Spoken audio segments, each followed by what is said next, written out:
Oi, Vladimir, tudo bem? Eu gostaria de saber qual é a finalidade hoje desse debate, por que você gosta tanto da parceria, no caso, a parceria do Brasil com a China?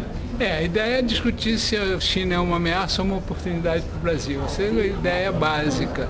Porque os chineses hoje já estão aqui no Brasil, estão praticamente em todo mundo, né, investindo, comprando. Então, a ideia básica é essa. Cerca de 300 milhões de classe média alta. Então, isso significa que, falando a grosso modo, que de 78 para cá, eles tiraram 800 milhões de pessoas do nível de pobreza e de abaixo da pobreza. É uma escala, em 30 anos não existe essa escala em lugar nenhum do mundo.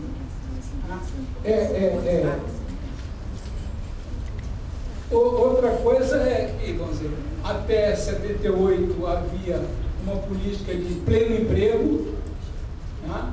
Inclusive era um pleno emprego em que, como não tinha o suficiente, tecnologia suficiente, eram 3 empregados para um posto de trabalho. Vocês imaginam o que isso significa em termos de produtividade do trabalho. Hoje não, hoje tem cerca de 4% da população está no desemprego. Eles procuram manter no máximo essa taxa, porcentualmente não é muito, mas vejam bem, do ponto de vista absoluto, significa cerca de 30 milhões de pessoas desempregadas. É lógico que tem seguro-desemprego. O seguro-desemprego na China é muito interessante, porque a pessoa fica desempregada, mas não pode ficar sem trabalhar. Para ela receber o seguro-desemprego, ela tem que prestar serviço comunitário. Então é comum uma cidadã na China ver o pessoal com uma braçadeirazinha, né? Aquilo ali ajudando o trânsito, ajudando o pessoal a atravessar a rua, fazendo serviço, ou você viajando por uma rodovia extremamente moderna, a cada quilômetro você vê alguém varrendo a rodovia. São rodovias muito limpas. As cidades chinesas hoje são cidades bastante limpas. Então, mas esse é um problema para eles.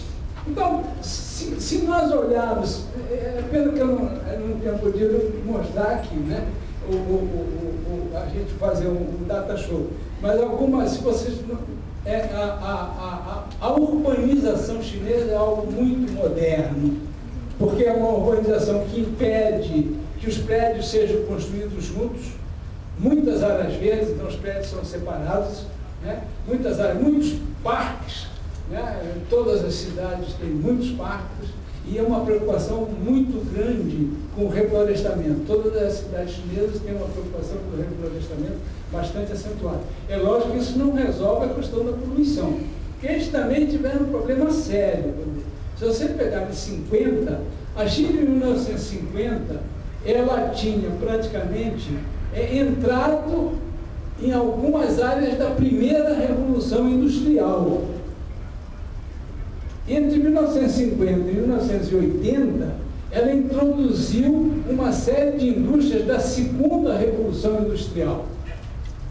E ela, de 80 para cá, ela tentou completar a primeira, completar a segunda e entrar na terceira revolução industrial ao mesmo tempo, de uma forma combinada, e fazer isso em 30 anos. Isso não é fácil. Não é fácil também combinar planejamento estatal, o macro. Eles acabaram com o planejamento micro e só estabeleceram o macro, mas combinar isso com o mercado e orientar o mercado, mesmo utilizando as estatais e utilizando políticas econômicas também, seguras, e às vezes também administrativas, mas também não é fácil naquela escala. Às vezes a pessoa pensa que o Hu Jintao dá uma ordem lá, todo mundo obedece. Isso não existe na China. A gente vê muita gente que não dá bola. Segundo, eles também, como política, primeiro, eles adotam a política de reforma passo a passo, não adotaram em nenhum momento a terapia de choque. Como método também, que é bastante interessante, se eles vão aplicar alguma política, eles primeiro experimentam em 3 ou 4 ou 5 lugares, diferentes propostas, veem aquelas que são melhores ou fazem uma combinação das melhores depois de 1 ou 2 anos, e aí transformam isso numa política geral. Mas mesmo aí, eles não exigem que as províncias mais atrasadas cumpram o mesmo ritmo que as adiantadas, e muito menos as etnias. É algo que eu esqueci de dizer dizer para vocês, a China tem 56 etnias. Cerca de 9% da população chinesa são etnias diferentes da população Han, né? Que vai desde os mongols, manchus, uigures, miaus, taiaus, tem relações diplomáticas mais intensas com todos os países. Então, a abertura política da China para o mundo se deu em função dessa conjuntura internacional de derrota dos Estados Unidos a partir da década de 70. Mesmo o Brasil, ainda era ditadura militar, estabeleceu relações com a China em 74. Então, vocês verem a mudança que houve nesse processo. Isso é interessante, porque o Brasil estava sob ditadura militar e a China vivia uma situação muito complicada, que era da Revolução Cultural. Tinha sido um intenso movimento de tentativa de, digamos assim, todo mundo crescer junto de forma igual. Né? O resultado é que em 76 ficou mais ou menos claro que não dava para todo mundo enriquecer junto. Né? A situação da China em 76, se a gente pegar grosso modo, era de igualitarismo, mas igualitarismo por baixo. Tinha 700 milhões de pobres e 400 milhões de pessoas abaixo da linha da pobreza. Uma população de 1 bilhão e 100 milhões. Então, vocês vejam que era o igualitarismo típico do chamado igualitarismo camponês por baixo. Em função disso, em 78, eles resolveram fazer uma discussão muito intensa sobre todo o processo de experiência deles. E a partir de 78, então, eu diria que eles retomaram a política da nova democracia que foi estabelecida em 1946, um pouco antes da Terceira Guerra Civil Revolucionária na China. Tá? Aliado a isso, tinha havido a experiência também em 1964 das 4 modernizações, foi uma experiência proposta pelo premier Xu Enlai. Então, eles resumiram tudo isso e pegaram e retomaram, então, levaram 2 anos no processo de reajustamentos e, a partir de 80, no processo de reformas que vem até hoje.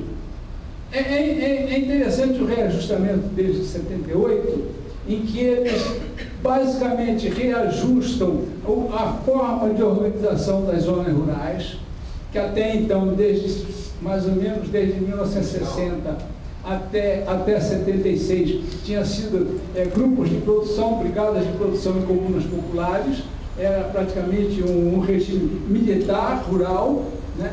Eles voltam ao antigo processo de unidades familiares, cada unidade familiar podendo, então, atuar de acordo com a própria organização sua do trabalho familiar.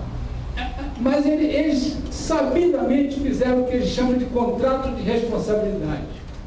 O camponês podia, a família camponesa podia trabalhar do jeito que quisesse, mas tinha que produzir de acordo com a média histórica daquela terra. Tá? Eles aumentaram os preços também, os preços pagos aos camponeses, isso foi muito importante, e tudo que os camponeses produzissem a mais poderiam vender no mercado. Isso significou, entre 1978 e 1980, 81, um salto de quase 180 milhões de toneladas a mais de cereais